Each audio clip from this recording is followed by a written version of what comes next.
tonight on BBC One. At 7 o'clock, Tomorrow's World includes a look at the dangers of driving. Barry, I've commandeered a vehicle. The old trick, eh? Eat the telly before I get a chance to nick you. It's a toaster. Talik, You have been defeated. Surrender. You have failed. Insufficient data. Nazi ain't got no humanity. They're the foot soldiers of a Jew-hating, mass-murdering maniac, and they need to be destroyed. That's why any and every sumbitch we find wearing a Nazi uniform, they're gonna die.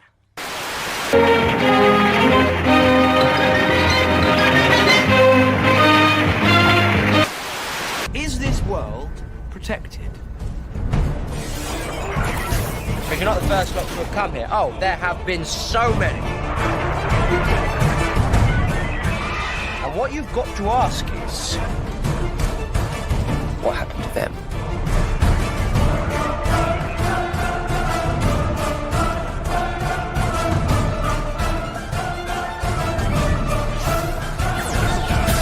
Hello. I'm the doctor. Yes, indeed, ladies and gentlemen. Good evening or good morning. I hope you're doing well wherever you are in the world. I am in a bit of a strange time, ladies and gentlemen. I'm in a bit of a odd, how do I call it?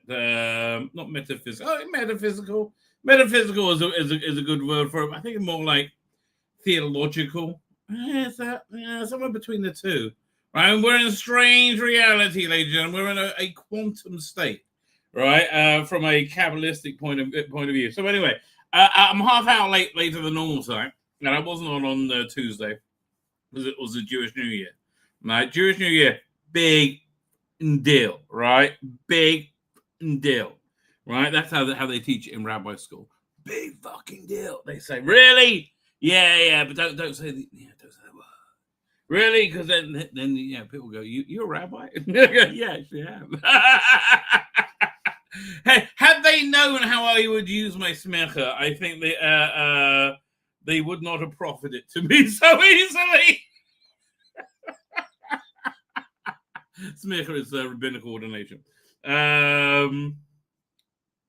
Fine. Anyway, yes. So I just came from a fast, right? It was the fast of Gedalia.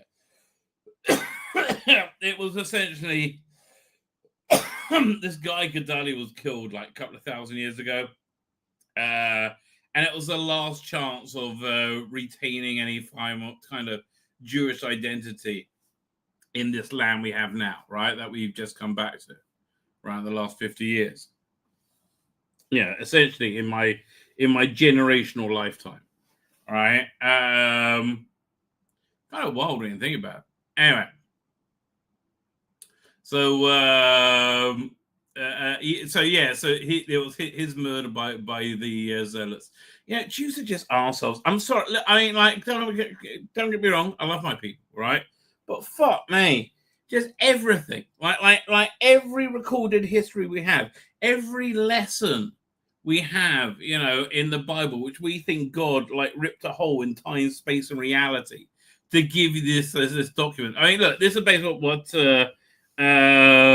happened, right? God made the world, right? We're gonna start at the beginning. God made.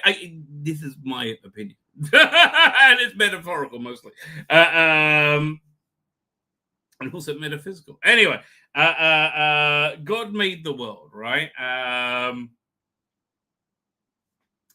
And then, where was I going with this? I had a very expansive thought. Now I've totally lost my train of thought now. Something good down there. Oh yeah, Jews. God made the world, right? I remember, right? And like, in the blink of an eye, there is no time, to God. All right? Mankind appears and just fucks it up. Like they are fucking sheep and just and so it's like, All right. This batch is bad. I'm gonna give it a flood. I'll shave this one. Yeah, right. That's Noah. And then a couple of generations go by, and one of his descendants notices God. He's like, "Wow, fuck me, there's a God," right? And that guy's name was Abraham, right? Who's basically the father of most of the world's beliefs, right? Which is really kind of wild. Like, Christianity, Islam, Judaism, and there's a very strong argument Hinduism, and maybe more is based upon him, like claim him as a progenitor, right? Weird, isn't that? I mean, that guy's everywhere. I mean, look, just Christianity, Islam, and Judaism. That's quite big, right? That means the bloke got about a bit, right? Anyway, and that's God. And then says, you know what? I'm going to give you a descendant, right? Here's this. I'm going to give you a descendant a user manual on how to use life, how to use reality, what reality was made for. It's made for you, baby, right? And it'll be really groovy, right? And we'll have a much closer existence, and there'll be much more happiness in the land, right?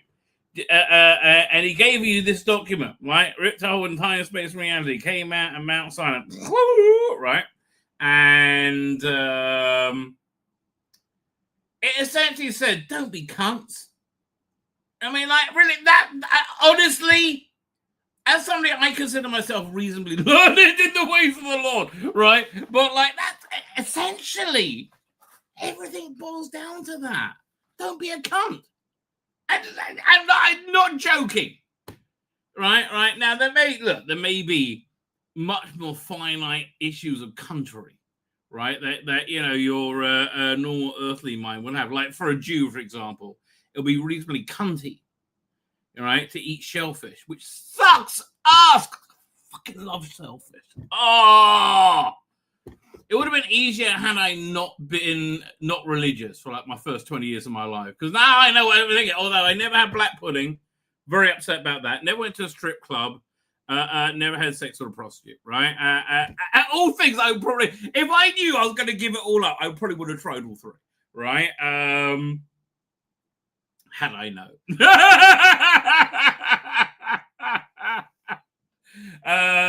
What can you do? You miss opportunities in life. Sometimes that's the message for you guys. That don't miss opportunities. You never know what's going to happen. You might start believing in God, right? Is this my face? Oh, it is. Well, what is that? I have no idea. It's on. It's gone now. Whatever it is. Anyway, I digress. And so anyway, the Fast and Gedalia is when we Jews were cunts. Don't be cunts to each other. That's it. I mean, I'm not joking, right? You want to go like the entirety of all Jewish wisdom, right? That's it. That's it. Don't be cunts to each other. If you have that as your intention, right?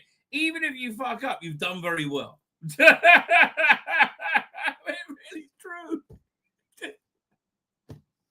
I know. I despair because I saw those Christians get together, right?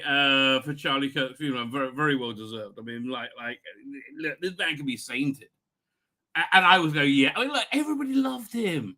Fuck me, I'm an old Jewish bloke, and I loved him. It's weird, right? He just spoke so well. I mean, look. Most people of faith really loved him, right?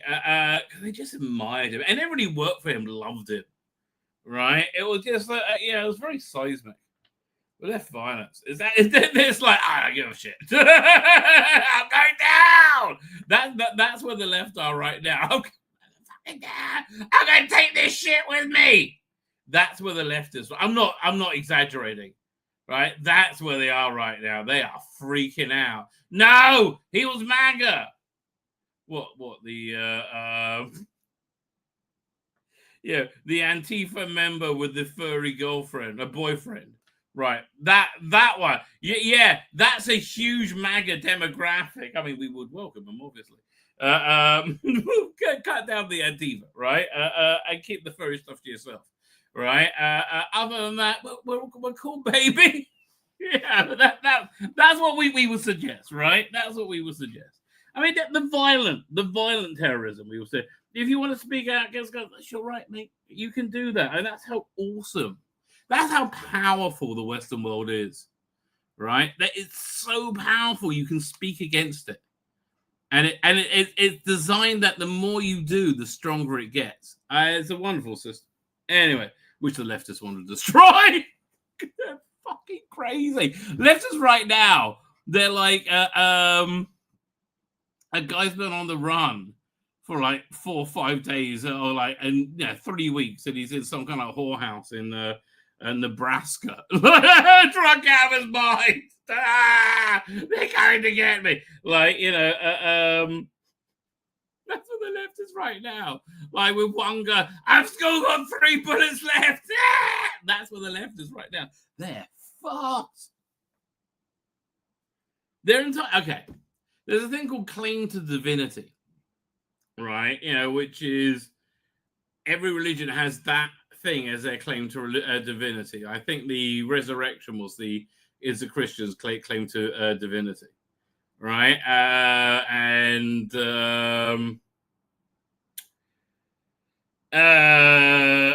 The revelation at Mount Sinai is a Jewish claim to divinity. I can't remember what the Muslim one is, right? So the entire claim to divinity of the left was they were morally superior, right? And now all of a sudden, without anybody realizing, the mask got ripped right off them. They're like, and they're disgusting. I mean, like they're disgusting. Everybody's seen them and recorded. Fuck me, that's who you are, right? It's really fascinating, but I think that's essentially what's gone down. Right. Anyway, so this is I think very interesting this time of year, because this fast was after a 2-day Jewish holiday, intense Jewish holiday. Oh, so intense. Fuck me. Listen, if anyone's out there thinking of becoming Jewish, don't. Are you fucking crazy? Really? Honestly, lobster and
hey, do forgive me, ladies and gentlemen. The power went out, like flickered, right? They had to wait for the internet reboot, whole thing.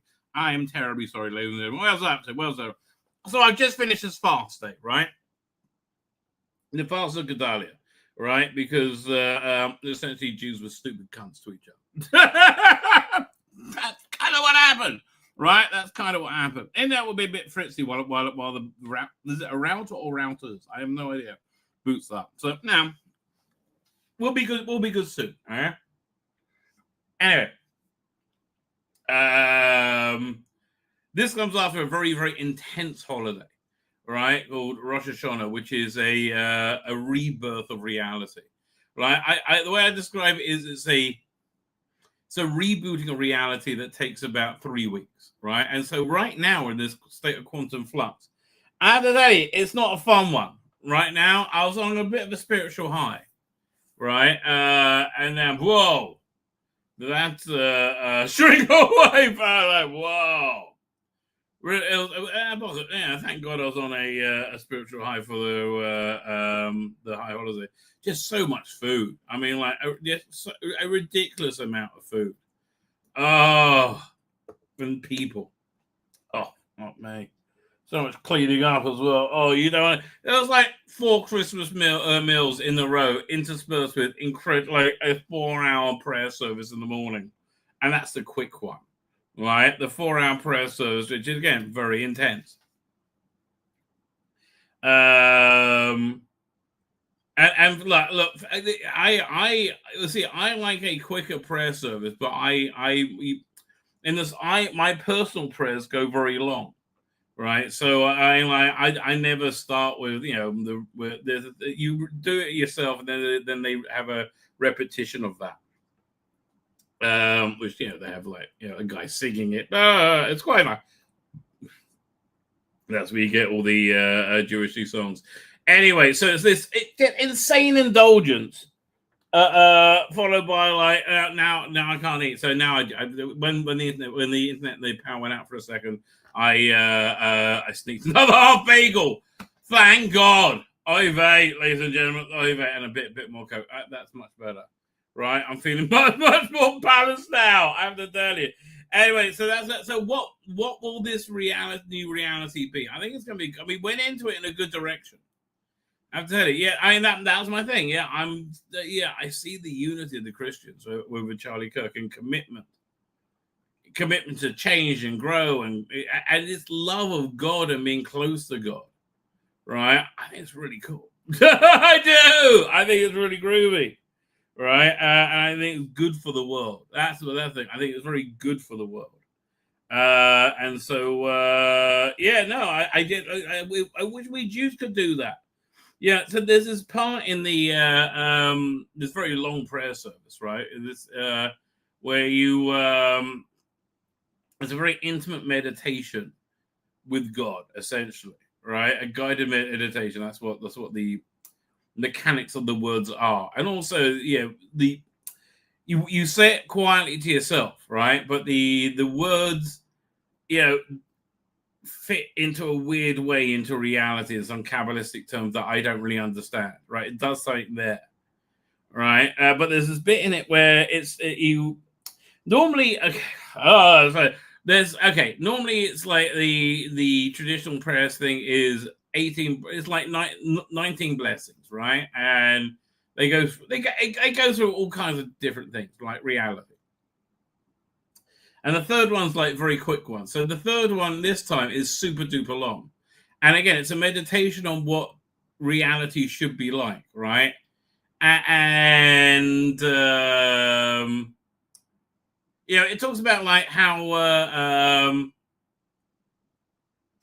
all beings, right, can now like become one, right? Become one, and that's everybody has their own disparate identity, but it dreams of the world where the closeness and knowledge of God makes it undeniable God exists. It's a messianic universe, right? It's like it's like we have I describe the Jewish temple as a tether, to God, or as they said it in it is a radio for talking to God. Remember that Nazi? It is a radio, like. Okay, God's that, like, really? God's the guy you want to be talking to? Really? You just killed a bunch of Jews, I mean, like, for shits and giggles, right? God's the one you really want to have a chat with now. I would recommend. Like, I could have told them how it would have ended, frankly. That's a great movie, though. Oh, me, what a great movie it is. Oh, man, we didn't know how good we had it in the 80s. So I couldn't help but imagine an interfaith thing like the Charlie Kirk memorial, right? Because the bottom line Christianity, as far as I understand it, right? It's same as Judaism. It's don't be a cunt to each other, right? That's it.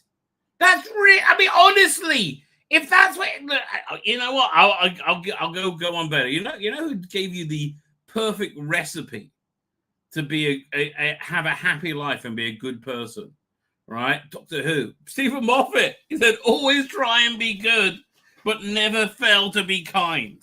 Right? It's fantastic. That's such words to live by, right? Like, you always try and be good, never fail to be kind. Man, I really believe that. I think I do. It's a great way to live. I mean, Stephen Moffat, that's one of the best lines of all time.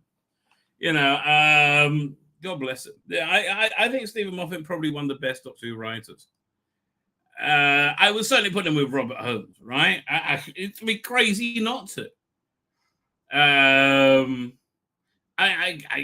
While Peter Capaldi is by far my favorite, and I wish we had a lot more of him, right? Matt Smith was fantastic. Matt Smith was probably the best Doctor, even though my personal favorite was Capaldi.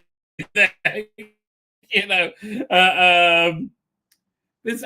Matt Smith's Doctor is the Doctor.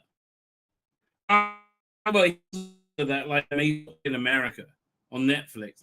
He's perfect. He's exactly what Doctor Who should be.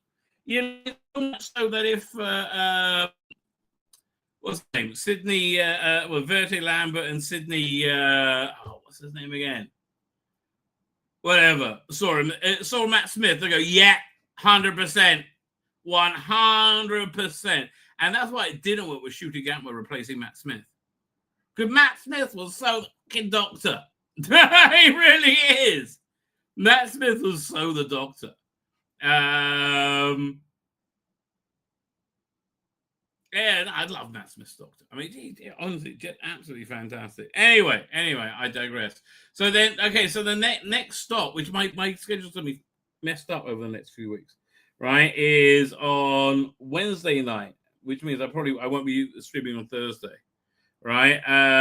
There's the Day of Atonement, which is like the end of the first bit of the reboot cycle, right? Which is on Rosh Hashanah, the Jewish New Year. You are judged, to be in the book of life and the book of death, right? And then if you're in the middle, which most people are, right, you get judged more over these next 8 days until you get to the Day of Atonement, which is a 25-hour fast of water and food.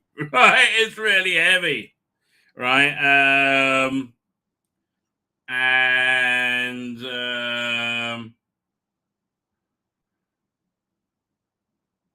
There's very long prayer services, like 4 or 5 hour. There's like 1 4 or 5 hour one. There's one like 2 hours, and there's like an hour and a half at the end. It's like a lot, and I go to like a fast one. It's like a lot. It's a lot. But then 4 days after that is the Festival of Booths, right? Where you have to have your sukkah ready, which I don't.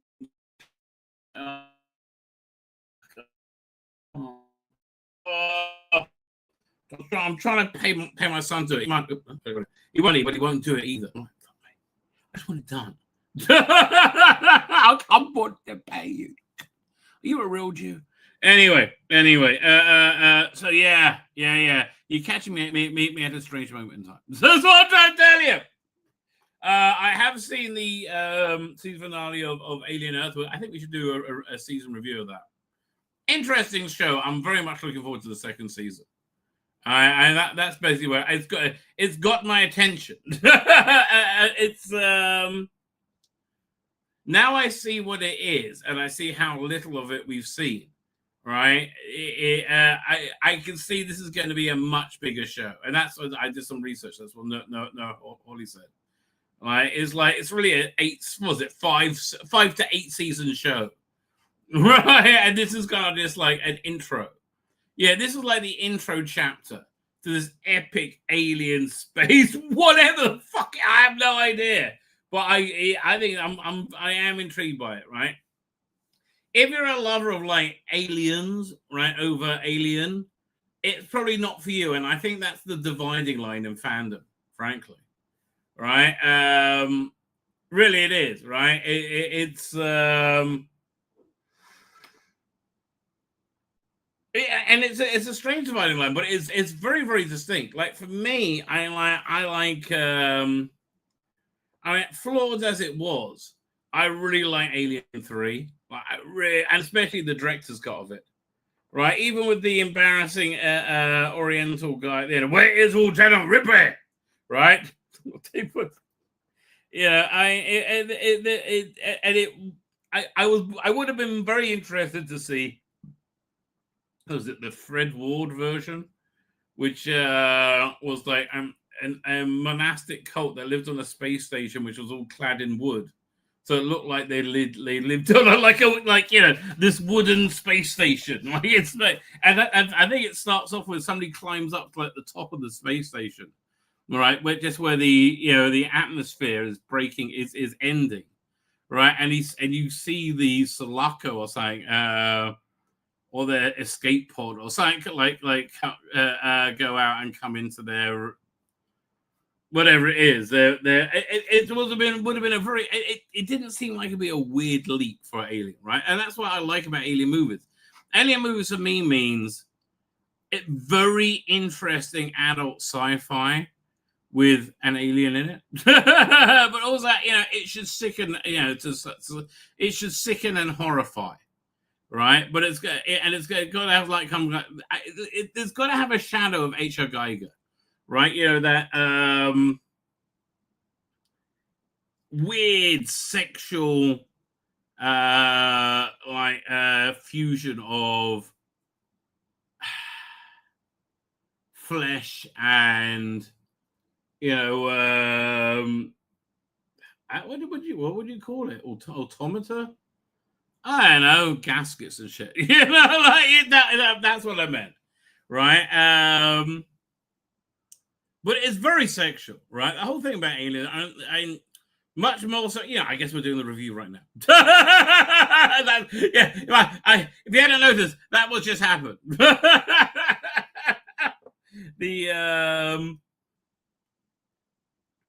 So yeah, for me, that's what is the core of the Alien franchise, right? Which I personally love. So I really liked Alien 3. I thought Alien 4 was. It felt like it was a Mobius comic version of Alien, which wasn't bad, but like whatever, right? It would have been better as a Mobius comic. I wish I could put that into AI and say, "Can you turn this movie into a Mobius comic?" Right, and I'll be like, "That would have been awesome."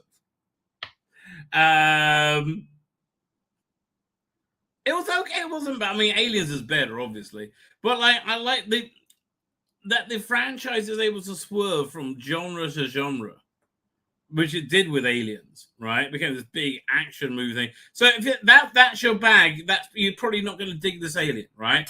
I like the weird, queasy feeling Alien, right? Like the bit where in Alien 3.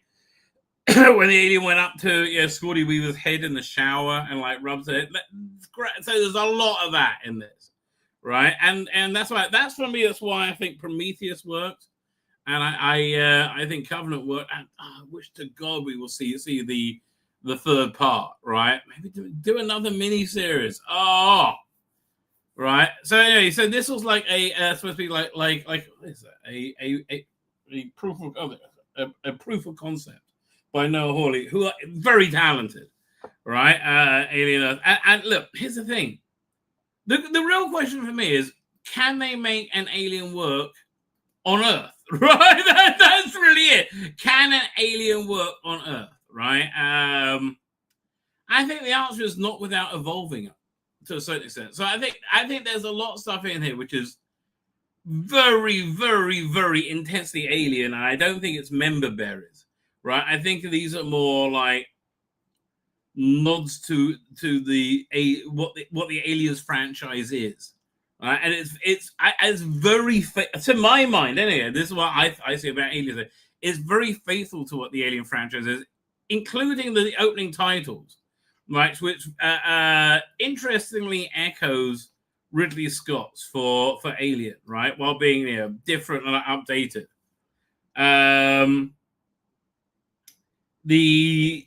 Look, it's the what's it? An ITC drama. They said had to have like about 2 punch-ups in your hour, or two or three punch-ups, and that's kind of feels like the meter balance that no, all he has to make is kind of like, no, people are here to see alien action, right? And I feel it delivered in every episode, right? It was very conscious to have alien action in every episode. But there was a lot of what Dan Hadley, Burma's King of the Geeks, who I disagree with on this one, says that there's a lot of whispering in dark corridors. And it's honestly, he's not wrong. I God bless him, I can't argue. There is a lot of that. It hasn't really bothered me. I've enjoyed that, right? I really love the characters they created. Because I mean, for me, literally every character in this is a total bloody winner. So this will be a reasonably spoiler-free review, all right? But like literally every character they created now, I've really been fascinated by. Now again, when I go onto Dan's channel, he like Bolstrek for like I think he and Bolstrek just hate everyone. I like them. I'm interested to watch them. Right, I like watching them. I find them very interesting because they are very, very interesting. So I guess the story really starts over here with Boy Cavalier, who people hate. And he is, oh my God, he's an awful human being. There's no, like, they make no boast. He is an awful, awful, terrible human being, right?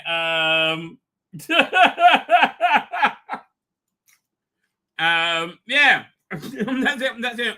So there's apparently 5 corporations that control Earth, and the newest and youngest is his. Again, his name is Boy Cavalier. So everything's told from the point of view of his small corporation, right?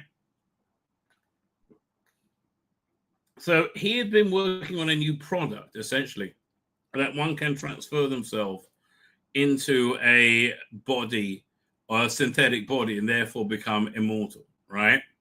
And to test this out, he got, I think, 6 children who were terminally ill. And I wouldn't have been in any way, shape, or form surprised if he made them terminally ill, right? He has zero scruples, right? But he's kind of charming at the same time. But again, a lot of people just can't stand him. I want to see more of who he is. He fascinates me, this guy, because he's hyper intelligent and completely immoral. So he makes these things called hybrids, right? In Aliens, you got the androids. So they also come up with this new thing called a cyborg, which is like a human being that's augmented with android technology or parts, right? So he comes up with this third thing called a hybrid, where he downloads his kids into these robot bodies, right? And it's very heavily intimated it kills the children, or they were going to die anyway from their whatever their terminal illness was. So you got 6 of these hybrids, and they're essentially the center of the show, which again I made a lot of people mad. right? Here's a bunch of them. A real problem I had with them, I couldn't remember their bloody names because they got silly names. The Shmi, as from Peter Pan, and Slightly. I'm like, who's Slightly? And then there's, I can't remember what her name is, Rose maybe. She's got orange hair. But the main one's Wendy, right? So they got like superhuman android bodies.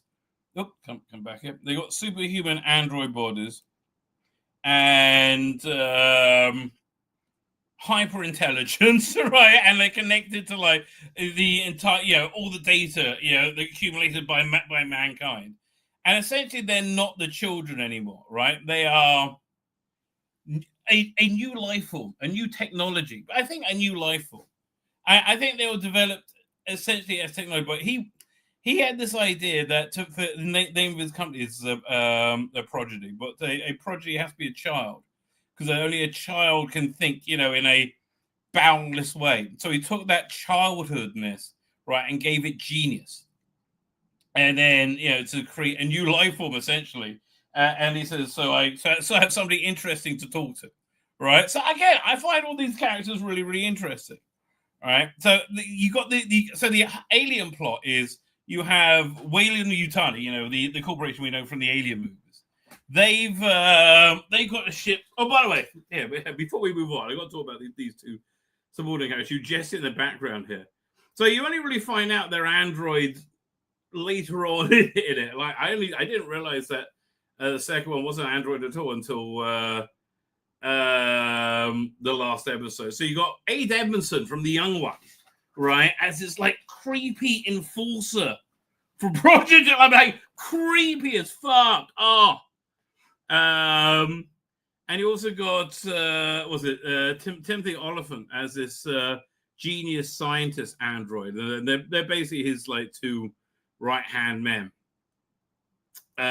Again, fascinating characters I want to see more of.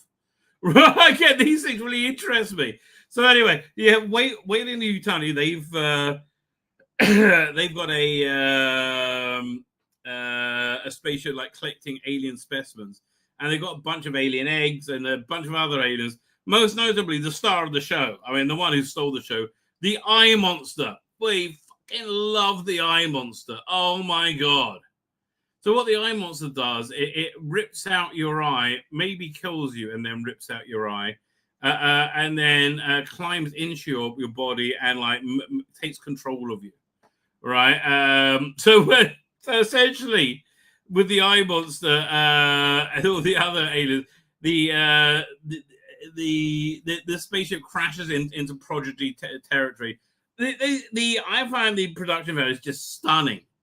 Absolutely stunning. So you got like very alien-y the beginning of the story where you got an alien that's loose on this. That's why it's crashing. All right. That you find out later that it was headed to there because he made the deal with one of the people to betray them. But doesn't matter, right? But you got like a loose alien going crazy. You got a lot of good alien action going on. And as I said, in every episode, I think there's a lot of good alien action. So you have the story of one of these hybrids, the brother of the girl that she was based on, finds her, right? And so you got like this strong brother-sister thing going on there. They're sent in. She convinces the guy, Boy Cavalier, to send them into the rescue mission, into the crash ship, right? It crashes in a Prodigy City. So he sends them in, and Matt, it just gets crazy. There's lots of good alien action, right? I think she's perfect to lead this, and she is the lead. Just because, like, again, something that physically echoes through the alien movies is a Sigourney Weaver type, right? It could be they've had other ones before. Winona Ryder was somewhat of a young Sigourney Weaver but it's always got to be, it's like that build, that color hair, right? That silhouette, right? And so for me, it works. So so you have the hybrids, and they're going to check out these the crash ship, and essentially that's where the story starts, right? The story goes on a lot of fun, interesting places. It explores what being human is. I like that shit, right? Like, again, these hybrids, they're not human, and they go to great pains to say they're not human, right? But what are they? So also you have them like the Prodigy has all the alien specimens and they're growing alien. Bam, with the eye beast, right? Monster. They put him in a cell with a sheep, and he takes over the sheep. It's horrifying. Oh my god, right? It's truly horrifying. And there's a lot of like alien life forms killing people. I like a lot of that, right? Okay, so the most controversial aspect, I think, there's two, I think, very controversial aspects. The most controversial aspect is the lead hybrid, right, has a weird bond with the alien, right? An alien that's born and harvested, I think, from her brother's lung, right? Or whatever. It's unnecessarily complicated, but they have a weird connection. Like, she can talk to them, and there may not be. She doesn't control them, but they're very connected and together, right? It's really weird. Like, she can order it to kill people. It's like it's bizarre. So you have different way it ends up, and again, I'm not spoiling it. You have different power blocks form, with the hybrids being one. Right, and it's about to get crazy as Wayland Yutani is about to like land on the island, and they want to grab. There's aliens running around. There's the eyeball thing running around. Oh fuck me, the eyeball thing's awesome. I mean, it really, and there's no way you can say that eyeball thing sucks. But you have like a character who was impregnated with an alien, and oh, by the way, when they do it this time, they definitely make the underside, the interior, look kind of slimy and sweaty. So it feels more sexual, and it really does. It's like, oh, it feels kind of vaginal and and phallic all at the same time. Oh god, it's foul. Oh, they do realize that very well. Like, you do kind of feel like this thing grapple on your face and force its mouth rape you, right? Which is essentially what it does. So you get somebody who is impregnated with an alien. Who eventually it comes out. There's a lot of interest out. Okay, so the most controversial thing is the connection between the alien and the lead hybrid. And second, does an alien show work on Earth? That's really the bottom line. Do you need space for it to be an alien show? And I would say the jury's still out on that one. And I really like the show. I've loved the concepts. I've really loved the show. Right. I like the pace. I like the style. I like the concepts. I like everything about it. To me, it feels totally 100% alien. Right. I absolutely. This was one of my highlights of the summer. Right. It was really fantastic. I'm looking forward to revisiting it. Right. And I like it's more slow and contemplative in episodes and plays. It doesn't bother me. So, but again, if you're looking for like a aliens, and I think the Dark Horse alien stuff is perfect. That's what you're looking for. It's awesome. And hope that they should do that as a animated thing. I think they'll do very well. And I think it'll also satiate. There's more than one audience for Alien, essentially, right? There's more than one audience for it. Or they can take the Alien, what's the one? Romulus franchise in that direction. Because that really left me cold. I'm right. It didn't really do much for me. But, if they want to take the Alien Romulus stuff in the Aliens direction, I think it'd be an excellent idea, frankly. That way you service both audiences. And that's the fascinating thing. That you have these two audience in Aliens, which kind of feels, the duality of it feels like it's echoing the themes of it, right?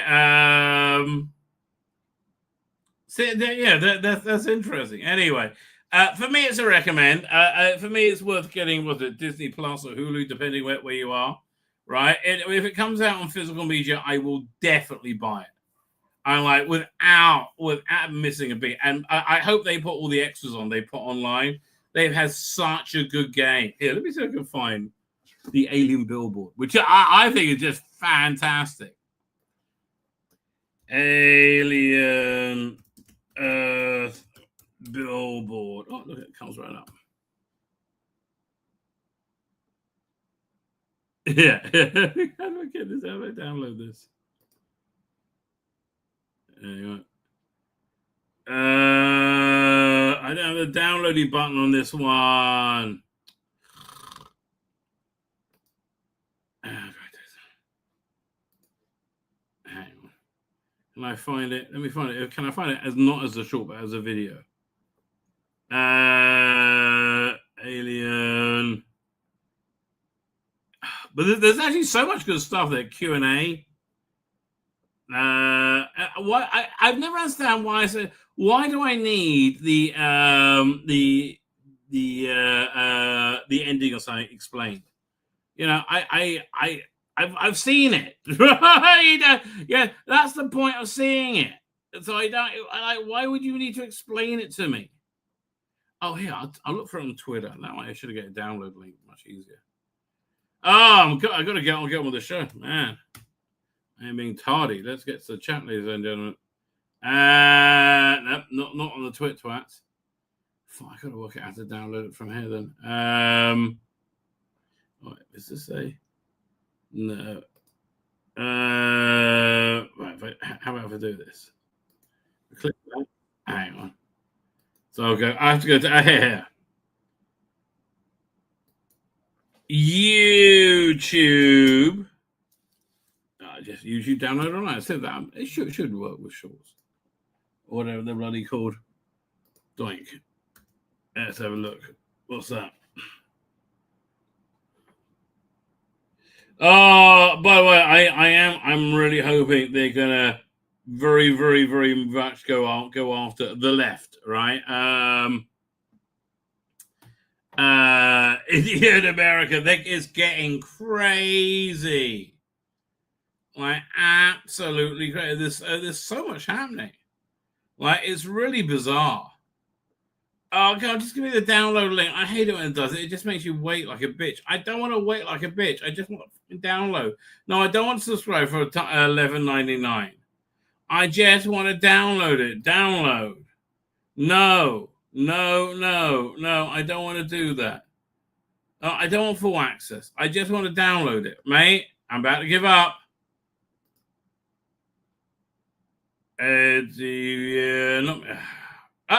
Finally.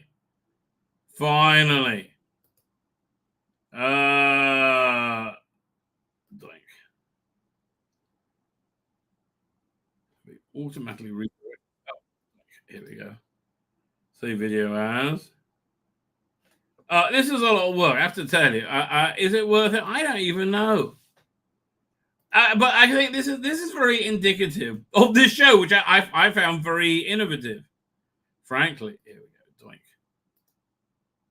Billboard for the series Alien Earth has been spotted in New York. The project is getting explosive ratings across various platforms. Reminder, Alien Earth is a brand new series based on the legendary Alien franchise. The story takes place on Why don't you just show the fucking the billboard, you fuckwit? Earth, long before the events of Ridley Scott's original 2 years. Not long. 2 fucking years. film. Corporations, experiments, and the first xenomorphs. It's all on screen now. Want more news and breakdowns like this? Now, I want to see the motherfucking thing. Well, I don't care about what you're talking about. I don't want to show that. Billboard for the series Alien Earth. And why are you zooming in on it? You fuckwit. Motherfucker. Oh, anyway. That aside, I like Alien. I do. I like Alien Earth. Anyway, fine. That said, let us pull up the thumbnail. Dun dun dun dun dun dun. Dun. What's over here? 25th. That is today. Oh, but Katie Sackhoff actually. Oh, Katie. I know you don't look like them in real life, but oh boy, I wish you did. This is the motherfucking way. I'm sorry. I am very on board for this. I understand. Like, there's a real people like just want to hate this shit. It looked fantastic to me. Genuinely, it looked absolutely fantastic. It was everything to me what I think Star Wars should be. Fun. Aimed at 8-year-old boys. Right? It's supposed to be made to sell toys. Yeah, I hate to read it. I will say the same thing of He-Man. Now, I love Star Wars. There's a lot of Star Wars that I love, but that's the beating heart of it. It's got to be fun. I can't remember if I listened to or I was going to listen to the Nerdrotic one, and I'm just like, I just don't see what there is to dump on it. But listen, if Star Wars has irregularly stabbed you in the heart, that's 100% understandable. I mean, no one can argue with that, because if that's what happened, that's what happened. And honestly, that's what happened to me. Right? I was not interested in anything Star Wars. I was happy to see it fail. I was excited to see it fail. Right? And then, honestly, I sat down and watched Mandalorian, Andor Season 2. Turned everything around. You know, I just found that very high quality. I like the world building. And that wasn't Star Wars. Honestly, I don't think that was cinematic Star Wars. You know, I think that was much more interesting world building Star Wars. Right? I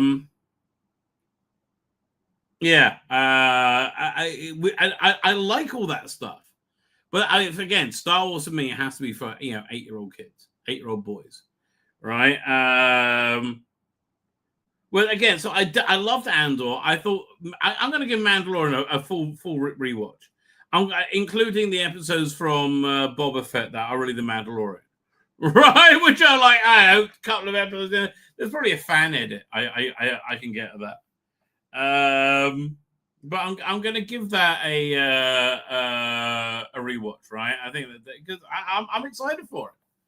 Right, I genuinely, I think Starfighter is going to be good too. It's interesting. They've gone way further ahead in the timeline.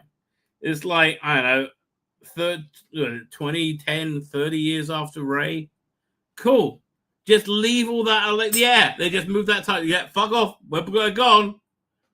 We wanted to move the timeline along. We could do it 30 years later. Yeah, fine. I think it's probably going to be a good movie, and that's what Star Wars needs. Good movies. I think Mandalorian and Grogu is going to be a good movie. If you like Mandalorian, if you don't like Mandalorian, well, it's probably not for you. Right? I don't like Mandalorian Season 3, frankly. Katie, I thought you were fantastic in it, darling, right? Sorry about all the abuse that you've had in your career, but I'm going to tell you, you are a commanding and beautiful presence. Actually, Jillian, I cannot recommend highly enough Katie Sackhoff's YouTube channel. I think Twitter she's on as well. I don't know whatever she's on. She does a very good show. She's very personal and a lot of fun, right? And it's somebody who you want to see succeed. She's kind of like Karen Gillan in that way, right? So she's somebody you really want to see succeed, right? What we then Anderson keeps looking. It really does. Fuck me. Oh, everything I hear I'm like, oh, really? I was going to put Russell Tovey and Russell D. Davis as a headline. No change there. Gen Z returns with unhinged Christian hate. Man, does this prove Charlie the point of people pointing out how violent the radical left is, right? This lampooning of Christians. And they didn't say anything on South Park of having Christianity in school. Right? It's like, well, no, they're just having people. I know this hatred of Christian, and that's really what it boils down to, right? A genuine hatred of Christianity, right? It's I think it's more like a hatred of God, frankly, right? It really is. It's weird. That's how I describe it. Hatred of God, demonstrating themselves as a hatred of Christianity. Very weird, right? Very, very weird. I tell you, and so that kind of mars the whole thing for me, frankly. Right? I'm not really interested in anything, and I'm not really connected with the characters because everybody, again, like anybody who's Christian or nice, they're like Nazis, right? Yeah, I just don't see things that way. Right, I'm quite a Christian friendly, right? So, and the demonization of people like Charlie Kirk, which this does, ended in his death, right? Because let's face it, the left are in total freefall right now, right? They've lost their claim to divinity. I was talking this about earlier. The claim to divinity is that they were always more moral. They're moral. They couldn't support Donald because they're moral. Right, and then the mask fell off, and everybody saw what animals they are, and they are animals. Like their every instinct was repellent. First defame Charlie Kirk, and they've got to get bigger and a Nazi, right? First defame him, then when that just pisses people off, right? Then they say no, well he was killed by MAGA. He was killed by one of you because you're evil. Donald Trump did it. Yeah, Donald Trump killed him. Yes, he did. Right, and they're like that, and you go, no, he's Antifa dating a trans furry, right? Boy, right? It doesn't sound like he's one of the major Trump Venn diagrams, right? Like no, this was a crazy leftist. And there's lots of crazy left to fight. And what fuels this? Things like Gen V. Right? It should be ashamed of itself. They got this character called Firecracker, who is, a female podcaster who, from the South who believes in God. I think it's disgusting. Right? I'm rooting for the villains. Honestly, right now, that's really how I feel. Right, I'm really disgusted with it. Yeah, I'm really genuinely disgusted with it. Anyway, let's get to the chat. Fine with that. Just an hour in, I'm getting to the chat. Odin's here. Disagree with Amanda. It's always been bad. It's always been bad. It looks like Grogu. Well, if you never liked it, you never liked it. And again, look, if it's not your thing, I get it. Right? It should have students in science fiction. OT, I fundamentally disagree. We'll talk about when we come to it. But honestly, I think it absolutely should have cute creatures in it. I really do. But sounds like we disagree. But like, thank God, we actually get to disagree again on shit, right? Which is good. We haven't been allowed to do that for years and years, right? We haven't been able to go like some people have headcanon, which they really, really adhere to. That goes, that's just bonkers, right? That doesn't make any bloody sense, right? But they'll get crazy. But like, whatever, right? It's like we all see things differently. Best I'm in my town today, but we've been warned not to say anything. So, bloody hell, I'm sorry about that, Stephen Braddock.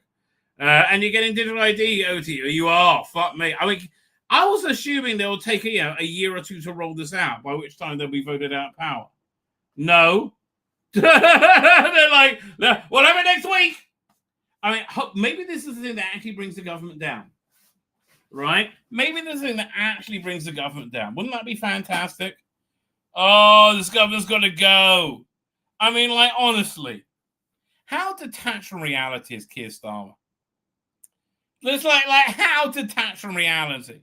Like they're trying to reclaim the fact. Well, that's not going to fucking work, right? You just spent the last, 30 years saying how much you hate it, right? You can't reclaim it now. You just took the shot on it.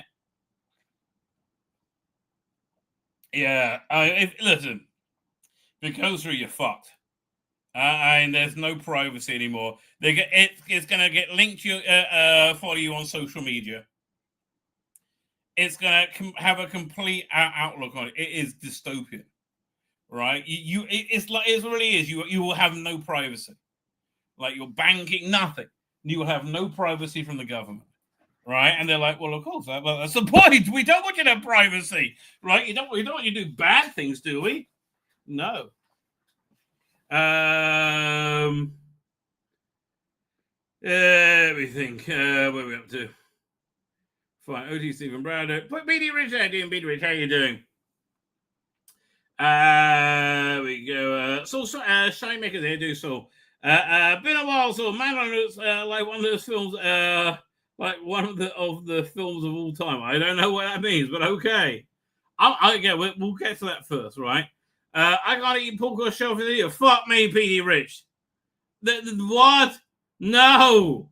God has shat upon thee. Let me tell you. Really? That's the best bit about not being Jewish. I'm not joking. Oh, I mean that, not being persecuted for all time. Or I end up in agony for 10 days, banging back pain. God has cursed you.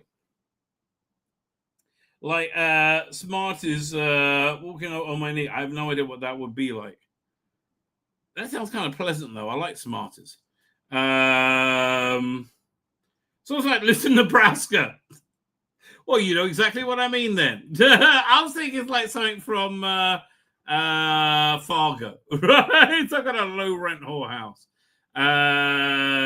They've been totally moral severe, and that have been orbital velocities levels of smog taken off them overnight, forever.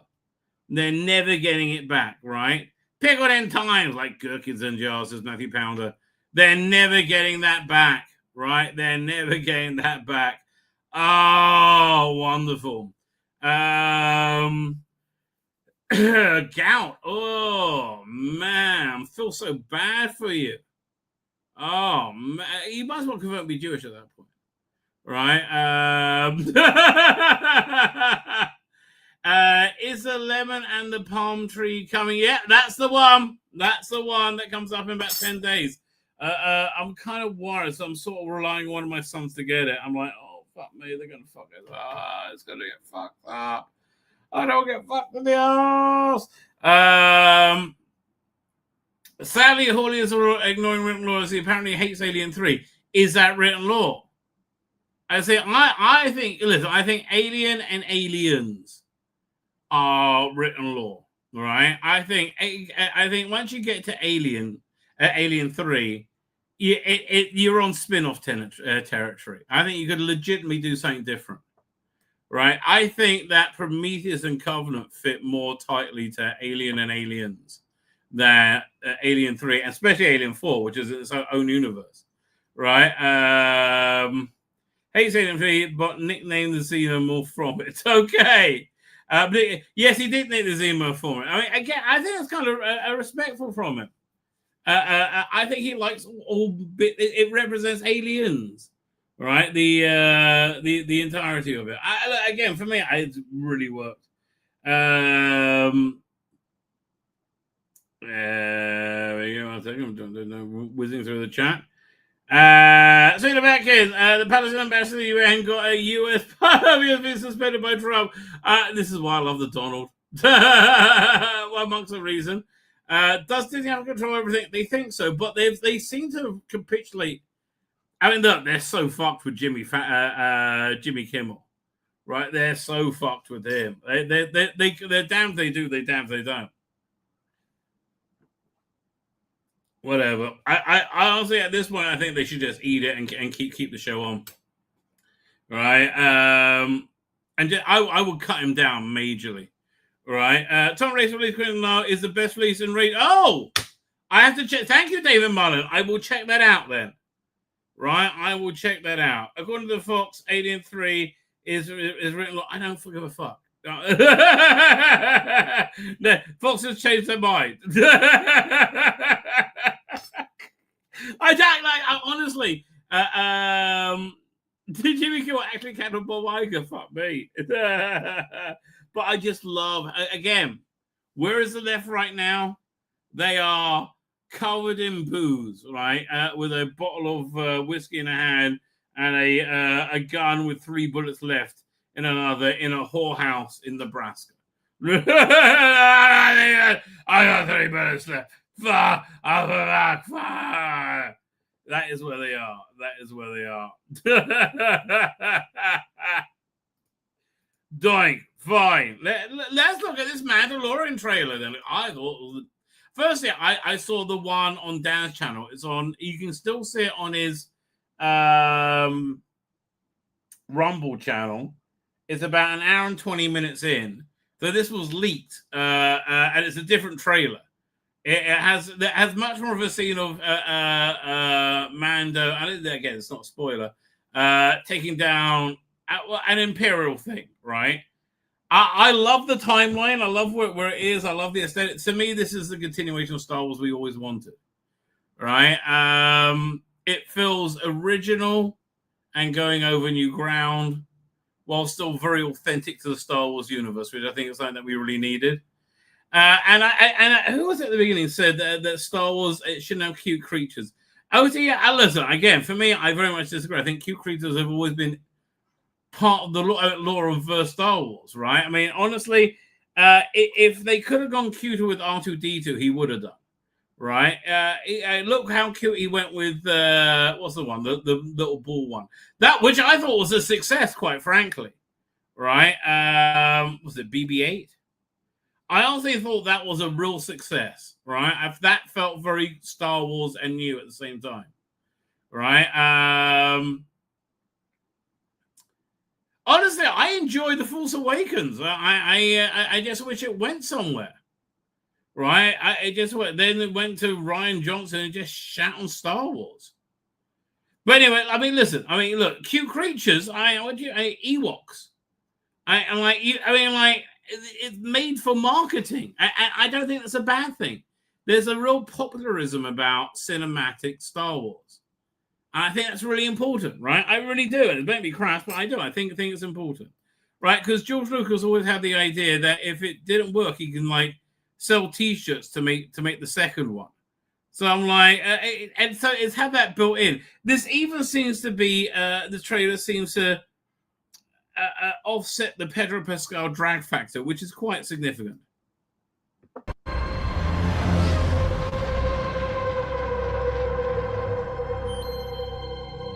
Again, I feel very much like I'm in the timeline right now, right? I really do. I feel very much like I'm in Star Wars.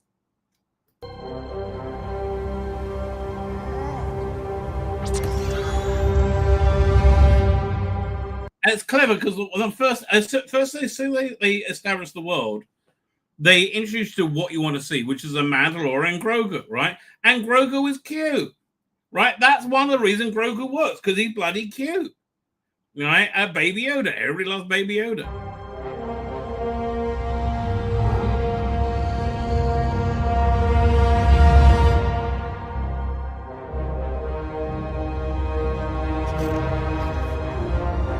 I mean, speaking of Alien, Sigourney Weaver shows up. And yeah, this is a cute scene. I understand. I like it.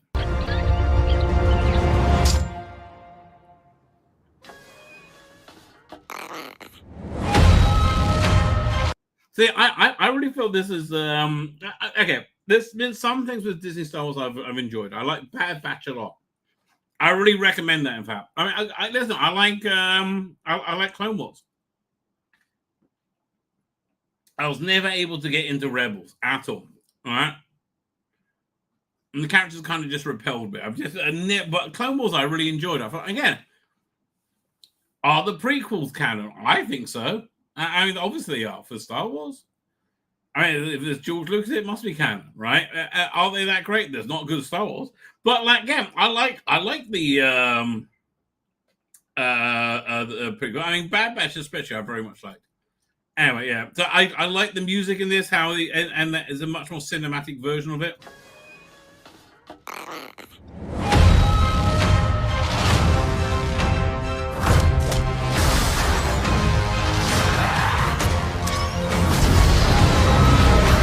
I like Pedro Pascal, whoever it is on the helmet, actually kicking ass, right? And really genuinely, hey, let's go watch that again. I mean, that was a really good action scene.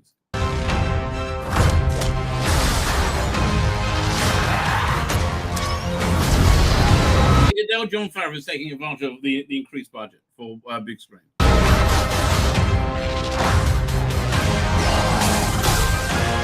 I've seen that creature, I believe, in the Star Wars comic, the very first Star Wars comic, I think, right? And it seems to have. Isn't that the weapon that the Imperial Guard droids had, or it was like the anti-Jedi ones? It was like an anti-Jedi thing by the Separatists, right? Which makes sense as why it's going up against Stormtrooper here.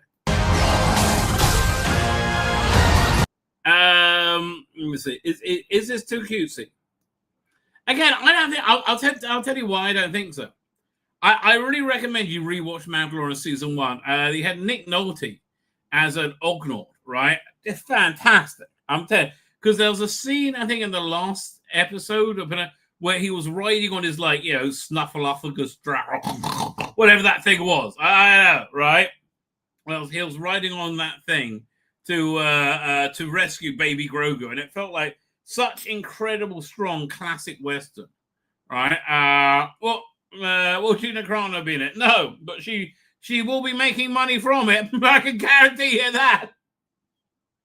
Right? She wants it to be a success. He was in the last. Who was in the last Star Wars movie? Again, the last two Star Wars movies, they were a nightmare. Absolute, they honestly they should have just redone The Last Jedi. They said, look, obviously, this has not resonated with the audience. We exist for the audience, not to tell what the audience what to like, right? We're pressing pause on Star Wars, and we're going to go back and we're going to rethink and we're going to listen to you and make episode 8 again, right? That's really what they should have done. And can you imagine how strong a place Star Wars would be in if they had done that compared to where it is now, which is where it's on its arse? They really wanted to make it into a Marvel-like franchise, and I think they probably could have done had they handled it better. Anyway, to me, again, this looks fun. I'm loving the music. Oh, that's apparently played by that's Jabba the Hutt's son, played by was it Jeremy White? The guy from what's it called again? The Bear, which I just saw the first season of. I quite enjoyed it. Right? Impressive.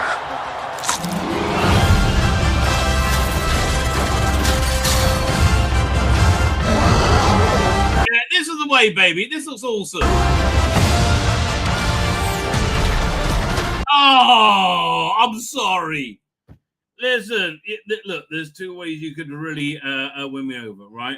One is a blowjob by Millie Gibson. Cosplays as a Slave Leia. Interestingly enough, yeah, I think that worked for me. Or blowing up an Imperial Storm Walker. I'll go with a Walker.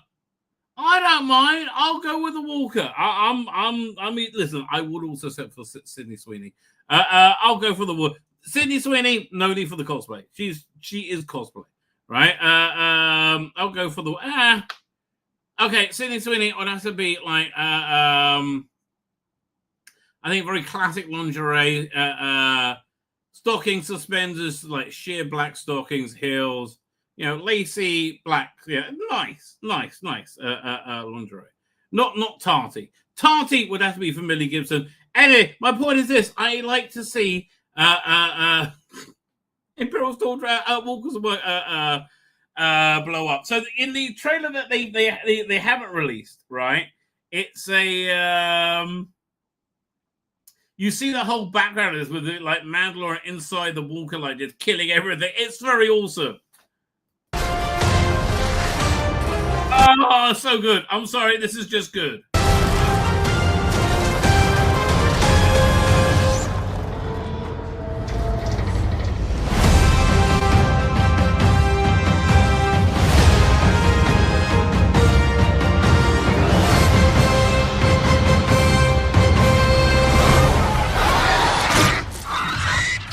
Good shot, baby.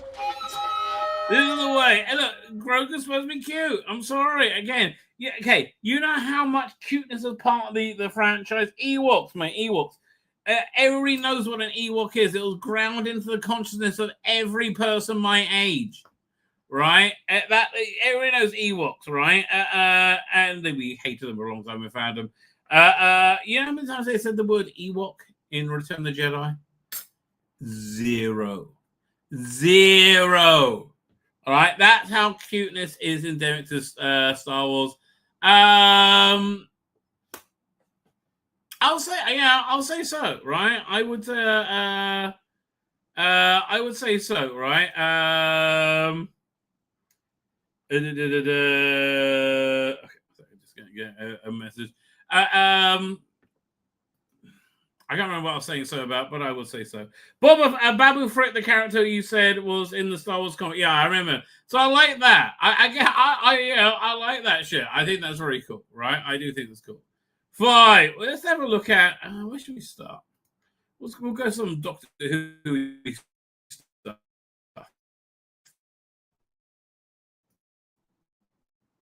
That's quite interesting. The wrong was actually there's some interesting Big Finish stuff we should talk about. But here, let's start over here, which I don't know if this I don't know if this is a good advert for AI. Here's the thing: a lot of the AI stuff has been cool, but hasn't worked in telling stories, right? And that for me is the most important thing. Right, and I think you just got to. I think people may have to get versed in the language of it. So here's an AI trailer for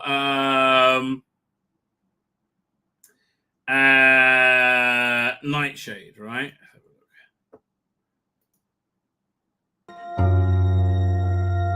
Okay, so Nightshade is a let me pull it up. Hang on, doink.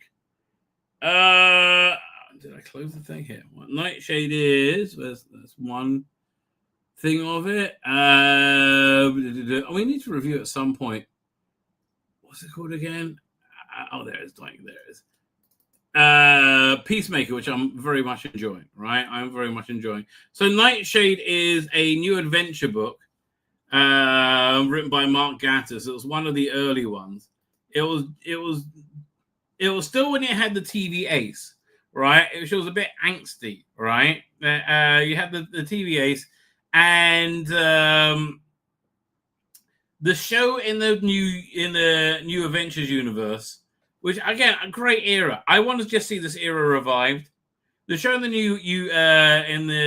that represents Doctor in the new Adventures universe was called Professor X, and so the show that represented Quatermass was called Nightshade.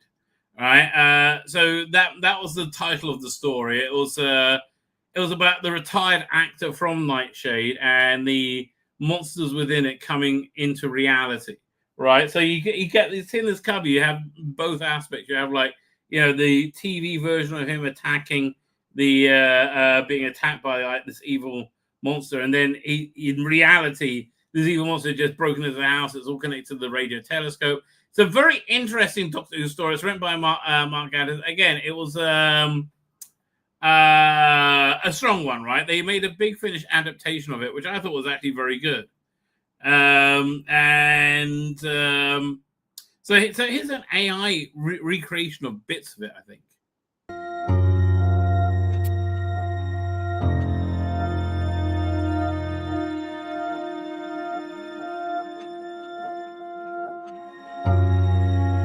Oh, yeah, so he's seeing himself, that's him as a young man, and he's retired now.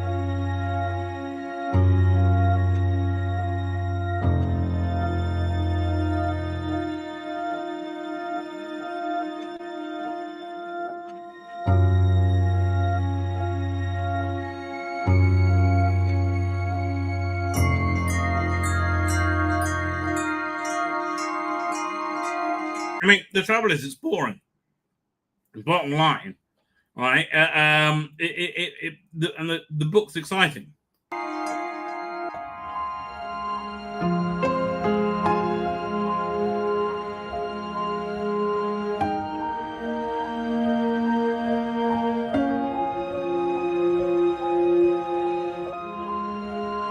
It's very hard to visually tell a story. I think a comic book writer could probably do it better.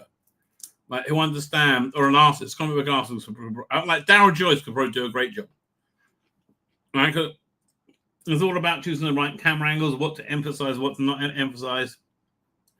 And again, it's very impressive, but also kind of flat at the same time.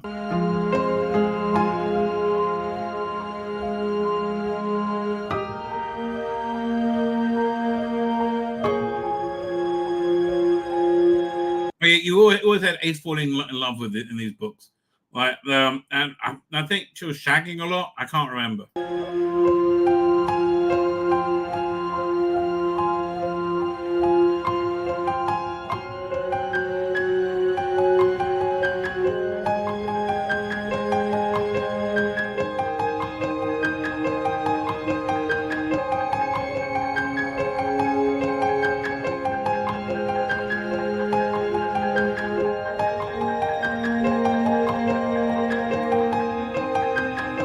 Again, all this is very, very achievable. The shots aren't bad, but like, it's dragging. Oh, you have my interest there.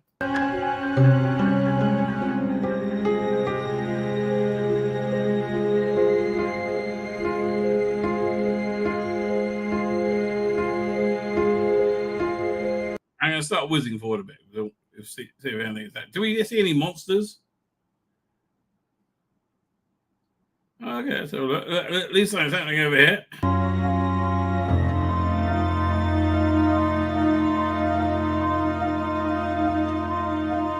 Let's even make this thing boring.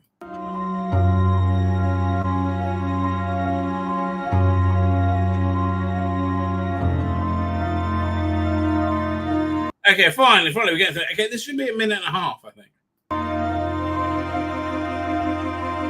And much zappier. I don't want to shit on this because he worked very hard on it, but like, I try and give an honest review. Again, the AI is generally speaking beautiful. It's recreating moments from the story, I think, well.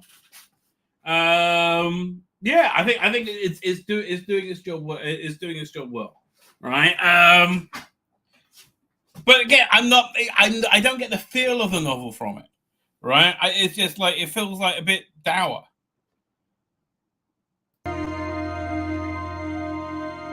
I can't even remember who the bald character is.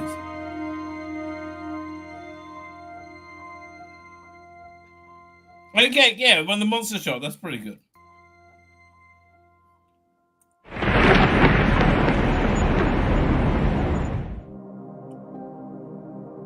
We're still going. Okay, no, okay, enough already.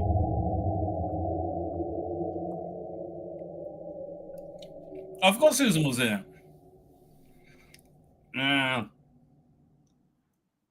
Apparently, the lost plan for was it season 3 of Stuti was you're gonna have a lot more inserts from Susan through it, and it will be basically a Dalek story all the way through. Like you might not have Dalek stories for every episode, but you would have had it for the Daleks would have formed the overarching arch of it. And it'll be they were in the middle of redesigning them for it, so maybe one day we'll see that. But maybe one day we'll see the designs. We will never see what they plan with Ncuti Gatwa. That's gone, right? That's gone forever. So yeah. So again, I thought the trouble with that is no. Here, this is the Big Finish adaptation of it. Trailer, which again I thought is much stronger. Quite frankly, it's much quicker as well.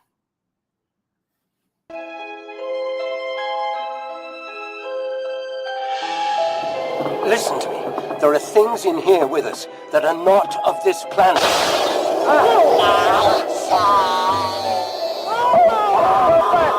Bad move. They're here for me. Yeah, so you got a feeling like it feels like you're listening to Quatermass. Coming soon from Big Finish Productions, Doctor Who. Nightshade. We're missing something. What is it? I see the creature from my old series. Poor Lawrence believed that the ghost of his late brother appeared to him. Your security guard and Jack Prado, what did they see? What's that? I've never seen that. Bob! Okay, we should have supposed to be recording by now. I'm sorry. That's why we're here. Is that you? Ace, what the hell is that? I don't know, but we need to move now! Hurry, Miss Mason! We are being bombarded by data from space. Maybe it's... Invaders from Mars? That's your province, not mine. At least in the real world. Look at all that energy pouring from it. What do you need? Okay, you should have had a character piece of the Seventh Doctor in that after the pre. Yeah, you had the clip from Nightshade, the TV show, right? You should have had like some the Seventh Doctor saying something that sounds Seventh Doctorish. Yes, we've established that. What is it that you need? Oh, something's breaking through the wall. Son, I think we better get out of here, sharp. Oh, dear God! You see, it's them! Into the corridor! Run! Now! The same sort. They went for the same sort of music, right? What's that? I will never know the bad wolf Rose got into the shooter's body while pumping the rest of his regeneration into the TARDIS console, into the reset universe. Well, you know, if anybody can pump them all into the console, it'll be shooting out. Looks like there's a storm coming. Yeah, that should be at the beginning. Big Finish. We love stories.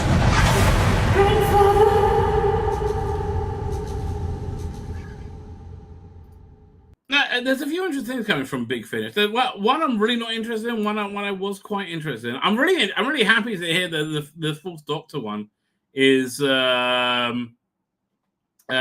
I'll check it out on your recommendation. Doink. So this one which I'm less interested in is the Seventh Doctor one, which is set very much after in and around season 24. Which I really never really liked. I liked it. It's an interesting curio and seeing them developing what their real Doctor Who's going to be, which is sort of got a hint of it by the end of Dragonfire, right? So there's more exploring that with the Doctor, with Seventh Doctor with his new friend Ace, right? Their initial few weeks in time and space. So here's a trailer for that. To you, Sancho Panza, I am not mad. I am Don Quixote de la Mancha. Oh yeah, it's got what's the name in it? Playing Don Quixote. What's the name? Famous guy.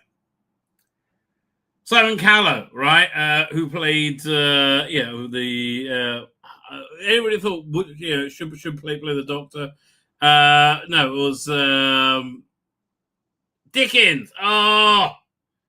Thank God for that. That was really painful trying to remember what I'm thinking of. Play. And the last thing I need is a doctor. From Big Finish Productions, Doctor Who, The Seventh Doctor Adventures, Wicked. Where to begin?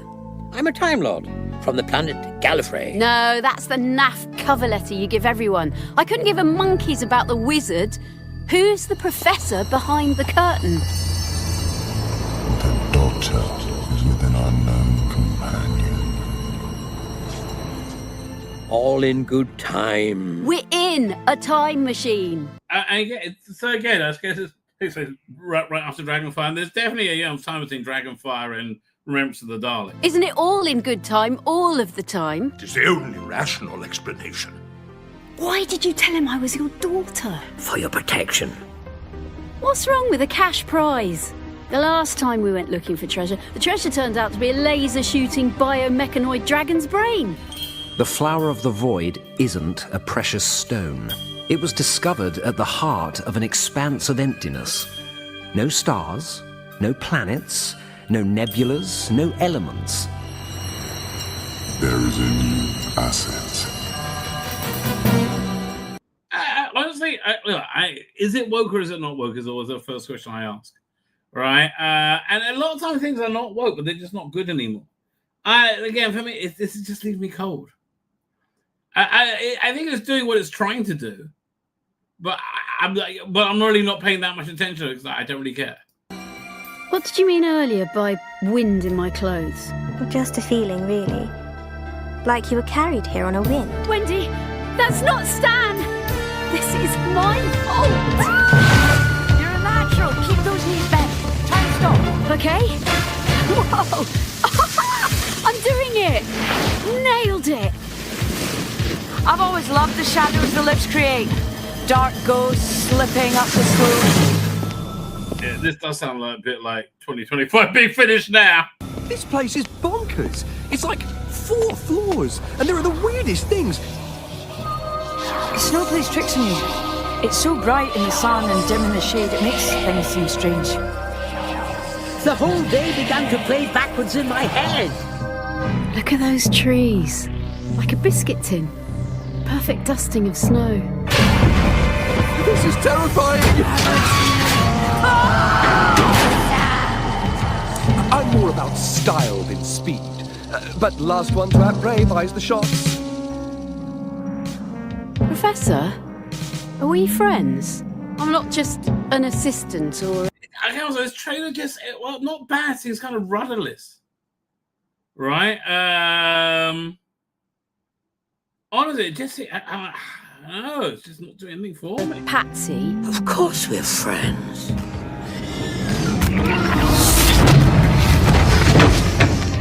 Goats, sheep, mules, and so many others I cannot make head nor tail of, all in a gory tangle. You scared me. Guess that means you like me? I choose to live as Don Quixote de la Mancha, and now I shall die as Don Quixote de la Mancha, so that the Doctor may live. Dan! Okay, so I'd say the Don Quixote one does sound like a good story, right? But look, do you want to bet season 24 Doctor Who is the question? Like, again, Dan Hadley would love this. Just right up his alley. Ooh, she cried.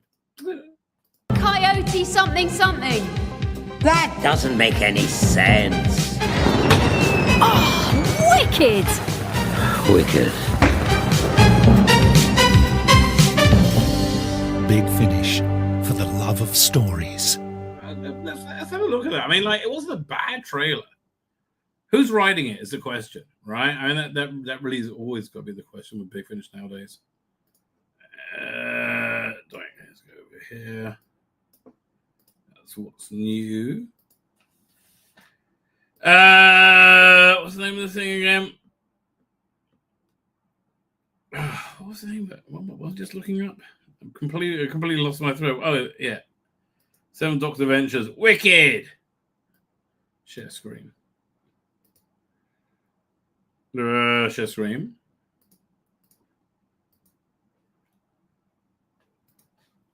So it's by not good writing talent. So stopping off in so in the 1920s. That doesn't sound very good. Ski resort Vorder Camp is the place for the 1%. I can't know. The Ingenious Gentleman by Anna Ronald. That's the one that sounds good, right? It sounds like you got like fiction and reality collide with a madman in the box and a madman on a horse encounter. Ancient Evil in 15th century Spain, but the adventurer and companion setup is little too familiar to Ace. She begins to question if she is anything more than Sanchez and Doctors don't go. So that's actually sounds like a good story. The other two sound like, political pants, quite frankly. Right? I'm not really genuinely speaking not interested. Right? Which again, this is how people just killed themselves. I was such a loyal customer. Right? I really was such a loyal customer. They just fucked it in the ass, mate. What was this? So this looks interesting. Brett Von lives, right? Jane Saban and Joe Sims encounter a familiar face for their second volume of the upcoming full-cast Space Security Service audio drama. in January 26th. So I had zero interest in the what's it called version? The let me look at Big Finish because their page so find stuff.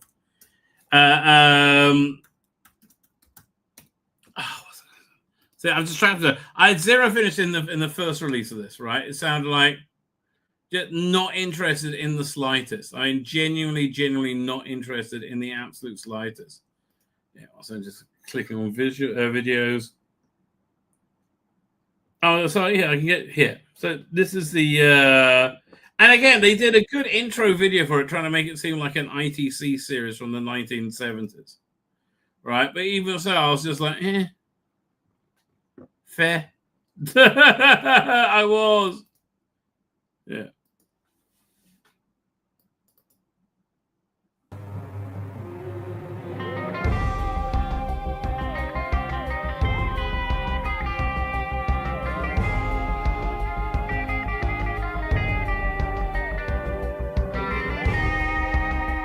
And look, listen, I did like James Slavin a lot in the season she was in, playing in the second half of the season. She played a character from these stories, and it was good. Like it was definitely a Sarah Kingdom-like character.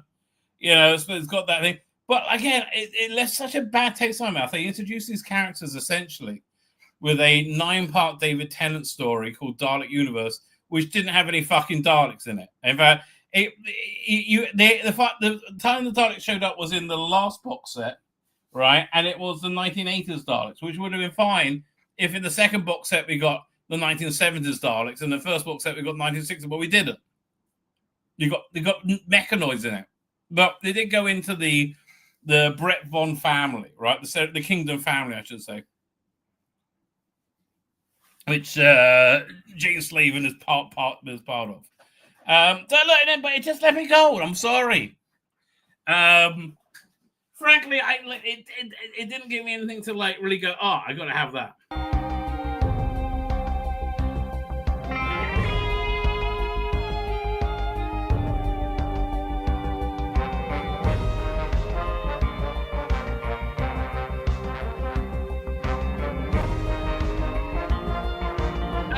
Decent trailer.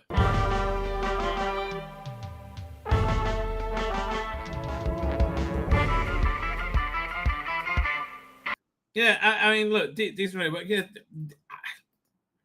no reason for it. Now, this one is actually a bit better. Look, firstly, there's Daleks in this. Like, it looks like there's Daleks in this. Like really Big Finish. You think we might want a bit of Daleks in something? Yes.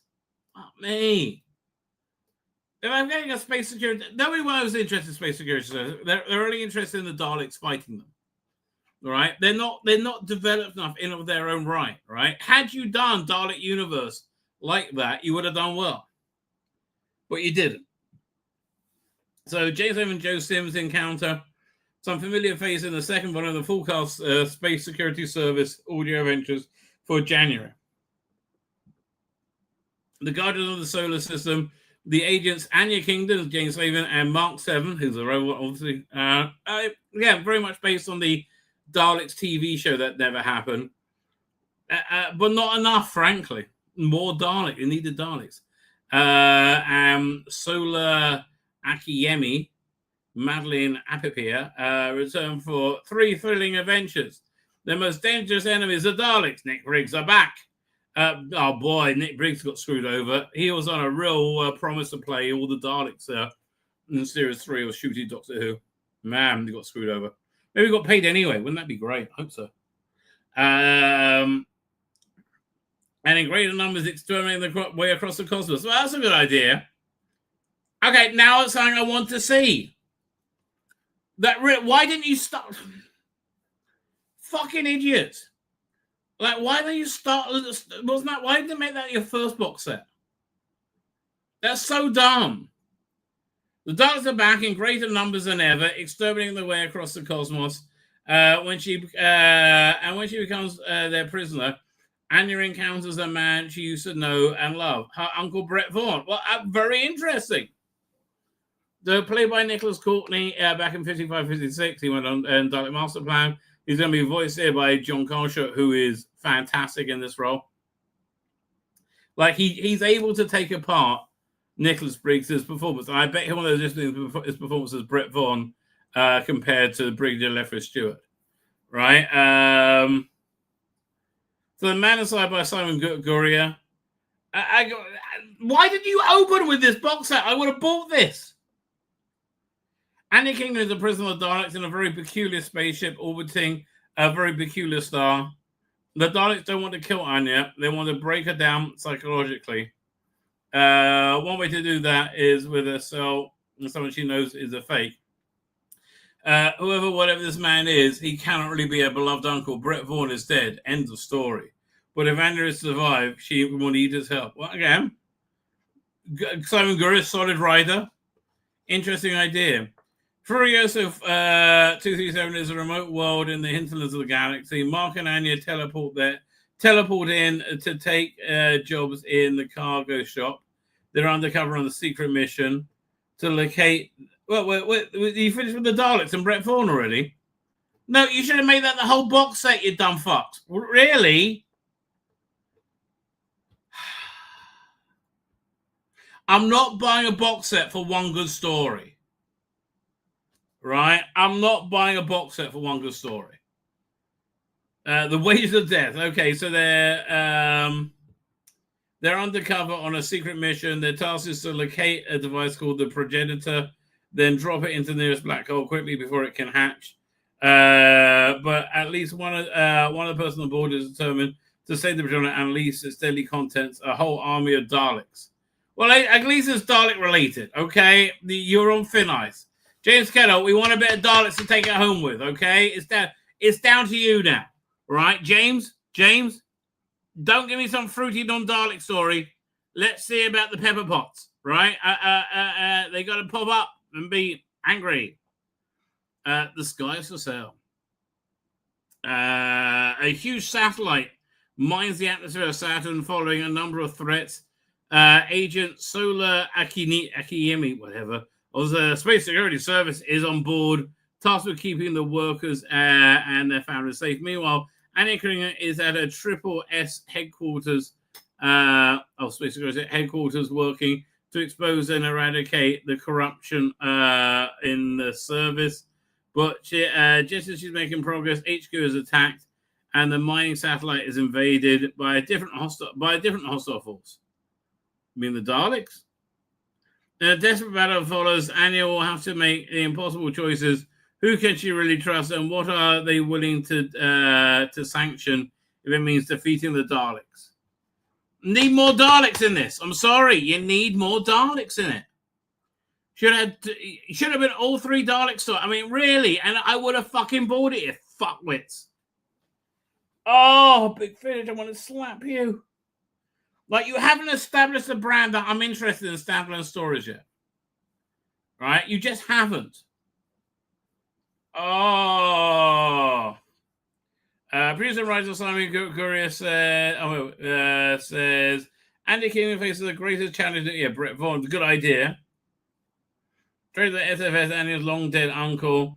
With the second batch of ventures, we really wanted to raise the stakes. The Daleks on the warpath. Our future depends on alliances, but who can Anya trust? What has it like been working with thrilling adventures steeped in the rich lore of Terry Nation from all those years ago? I mean, it is, but it's like, you know, you need more fucking Daleks. You know, bums on seats, baby. Who can really trust? I've loved the stage collaboration with John Dorney and Barney Kay on this compelling, fast-paced series. There's a stage collaboration. What? I've loved every stage collaboration with John Dorney and Barney Kay. Okay, fine. Apparently, they do lots of stage adaptation. What do they do here? John Dorney, what's his name? John Dorney and Oh, now I can't find the bloody name. Barnaby K. Dalek Operator, Barnaby K. Barnaby K. Stage adaptations.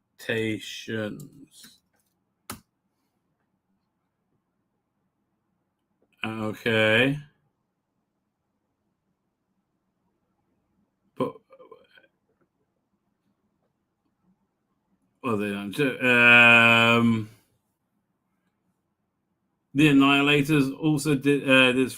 This was from. They did this as a stage. Kate also features in this audio drama. Who's Kate?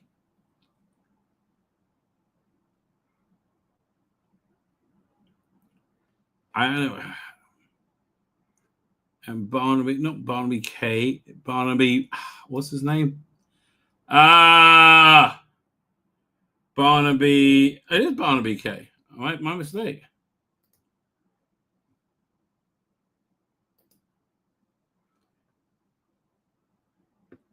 So on Dark. What? No. But what adaptations have they done? Oh, for fuck's sake! Really? Barnaby K. Podcast interview.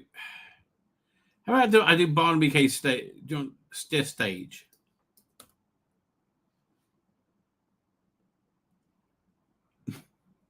Really? How about? Is there a Wikipedia about them? Oh, no.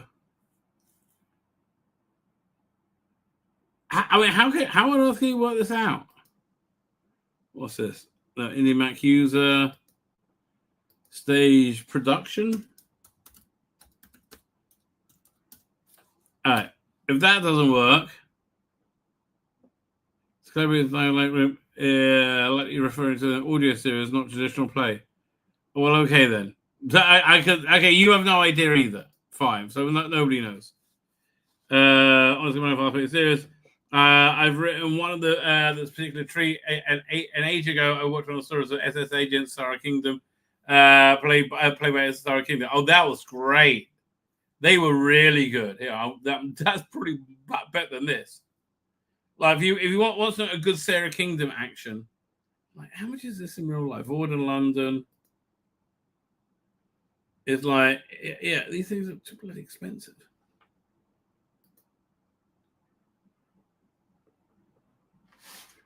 Yeah, I don't know. Again, we don't live in an economy where you can just like, yeah, I'll give that a go. Especially most things at Big Finish tend to like suck arse nowadays. Yeah, you have a few things that still really work, which I'm quite happy about, but not that many. Where is it? Hang on, is it over here? Like, so this looks very interesting to me. I mean, I love this cover. So a bit of a zoom in on it. Yeah, we'll go over here.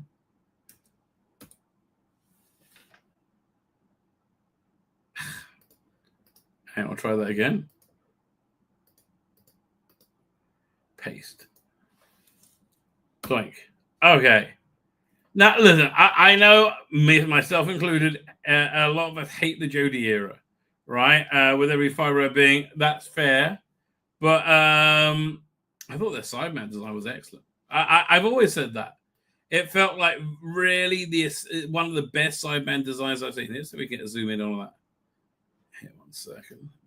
Go doink.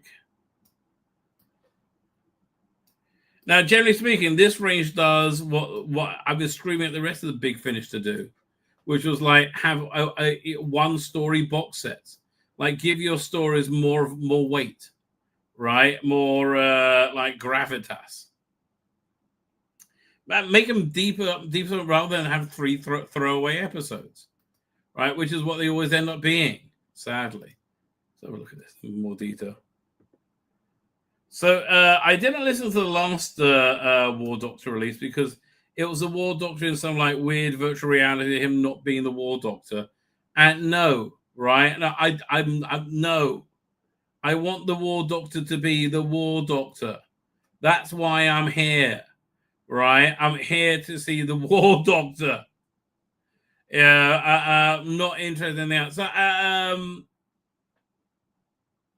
Jonathan Carey, generally speaking, is excellent at it. Cyberdin. Now, isn't that a thing from? Is that from the Jodie era?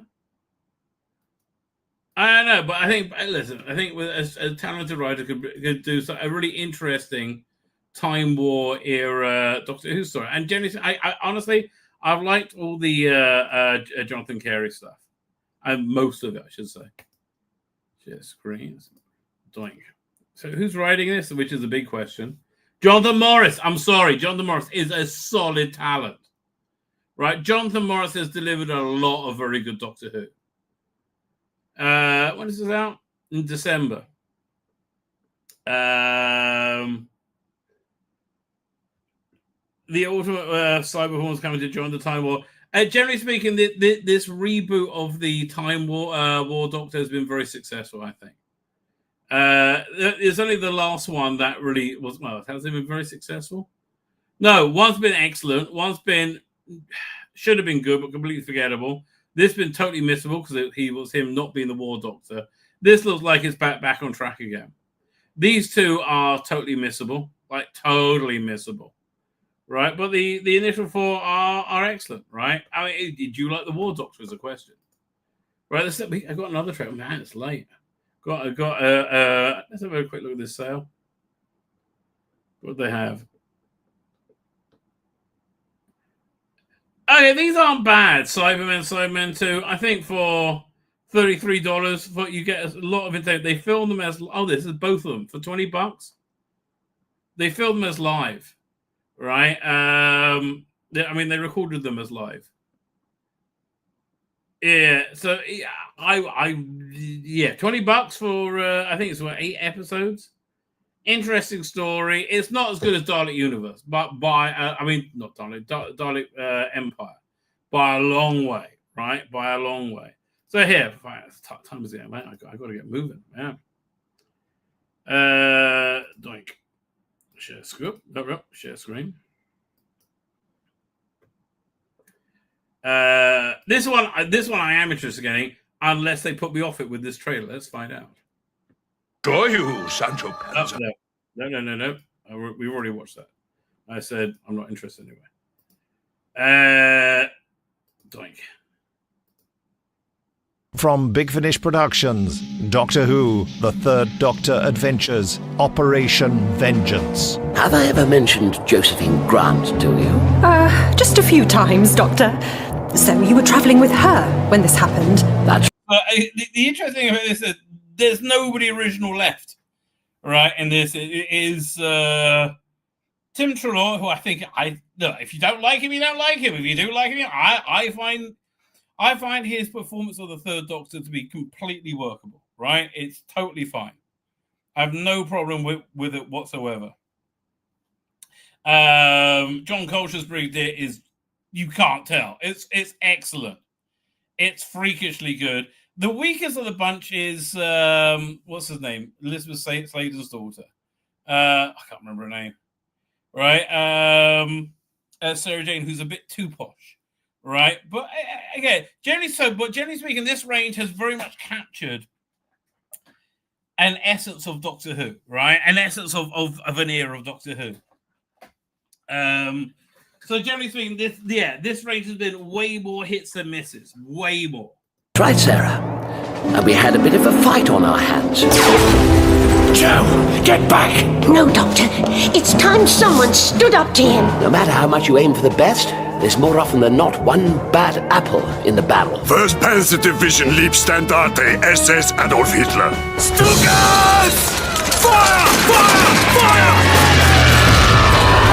Doctor! Dunkirk is a war zone, with thousands of frightened and adrenalized men bristling with weaponry. Searchlight! Look out! Doctor! I'm sold. Really? They've done a good job with this trailer. I'm sold.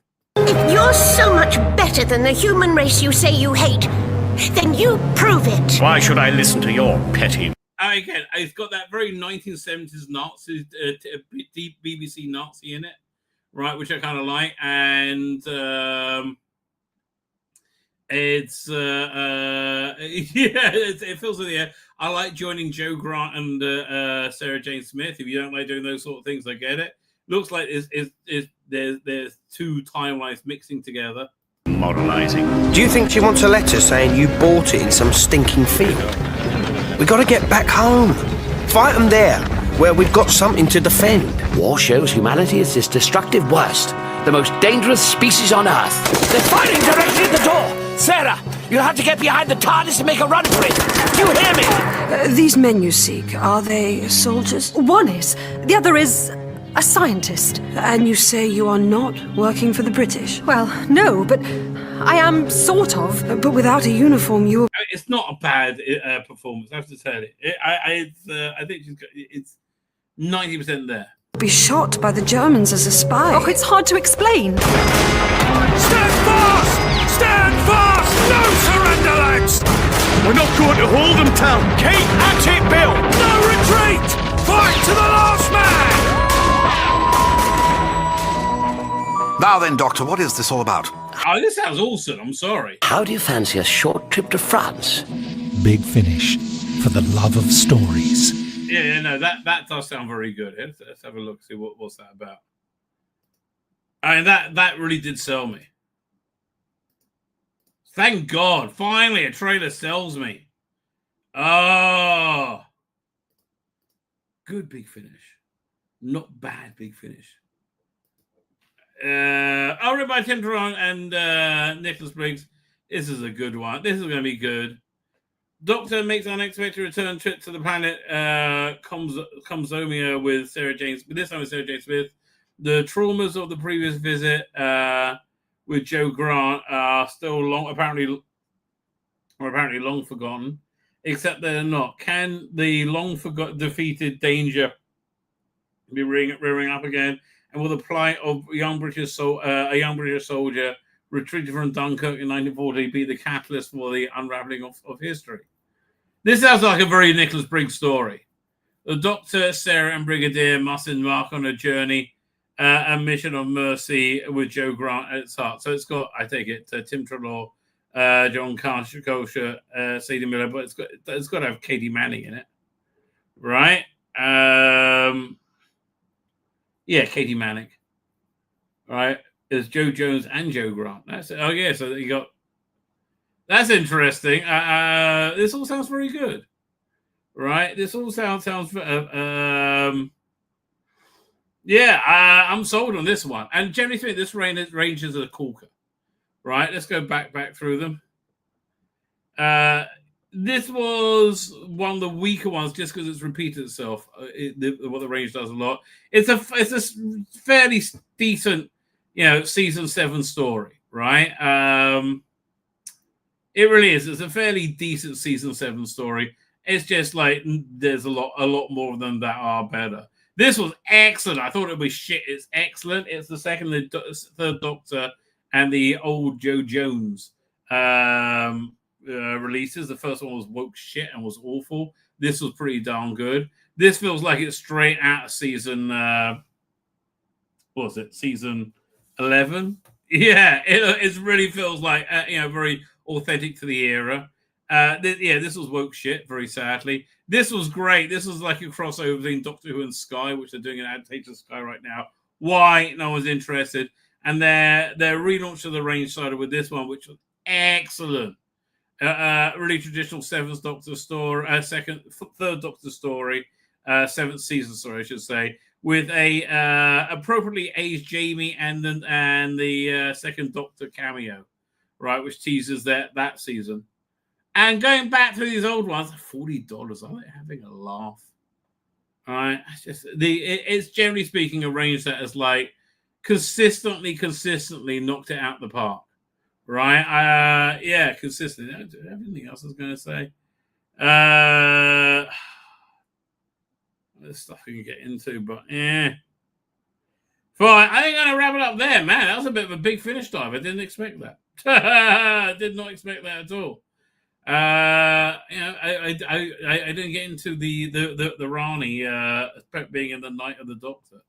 Apparently. Okay, fine. We will look at that next time. I am not on Saturday night. My schedule's all over the place. I'm not on Saturday night. I'm going to be on with Dan Here's the other thing. During this period of time, I got to be up early for synagogue, right? Now, my normal prayer group is at 7:15, and now it's at 6:50. Fucking killing me. And it was at 6:55 last week. This week it's 6:50. Fucking killing me. I got to be in bed by the next hour or so. Otherwise, forget it. I'm done.